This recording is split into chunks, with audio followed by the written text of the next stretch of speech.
Hello students, আশা করি ভালো আছো। আবার তোমাদের সামনে এসেছি শুভ শারদিয়া এবং প্রাক দীপাবলির আগে। দেখো, তোমাদের জন্য আমি আবার একটা নতুন ভিডিও তোমাদের উপস্থাপন করছি। আজকে দেখো, আমি তোমাদের জন্য যে ভিডিওটা দেখাবো সেটা হচ্ছে, দেখো, ভোমলদা কোচিং সেন্টারের পক্ষ থেকে আমি ভোমলদা বলছি, মধ্যমগ্রাম। আমার ঠিকানায় এই ফোন নাম্বার। আজকে ফিজিক্যাল এডুকেশন সিলেবাস এনইপি সিস্টেমে ডব্লিউবিএসইউর আন্ডারে ফার্স্ট সেমিস্টারে তোমরা দেখো ফিজিক্যাল এডুকেশনে কী কী পড়বে। তোমরা ফিজিক্যাল এডুকেশনে পড়তে গেলে পরে তোমাদের এই জিনিসগুলো তোমাদের পড়তে হবে। দেখো, প্রথমে পড়তে হবে শারীর শিক্ষার সংজ্ঞা, লক্ষ্য, উদ্দেশ্য, শারীর শিক্ষার আধুনিক ধারণা, গুরুত্ব, প্রয়োজনীয়তা।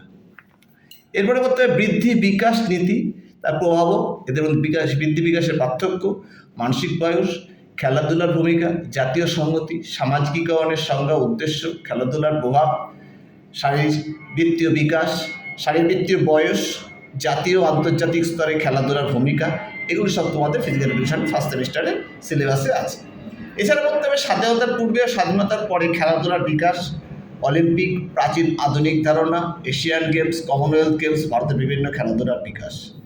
আর লাস্টে পড়তে হবে যোগ শিক্ষার অর্থ, যোগ সংজ্ঞা, প্রকারভেদ, লক্ষ্য, উদ্দেশ্য, নীতি, যোগের ইতিহাস, অষ্টাঙ্গ যোগ, হঠ যোগ। এই হচ্ছে ডব্লিউবিএসইউর আন্ডারে ফিজিক্যাল এডুকেশনের ফার্স্ট সেমিস্টার সিলেবাস।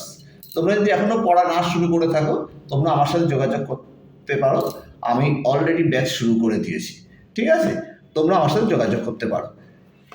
আমি ভোমলদা বলছি, তোমাদের জন্য আরও ভালো ভালো সমস্ত ভিডিও আনবো। এই সিলেবাসগুলো আমি তোমাদের দিয়ে দিচ্ছি, তোমরা এইগুলি ফলো করো, তোমাদের অবশ্যই উপকার হবে। আজকে পর্যন্ত হলো, টাটা, বাই।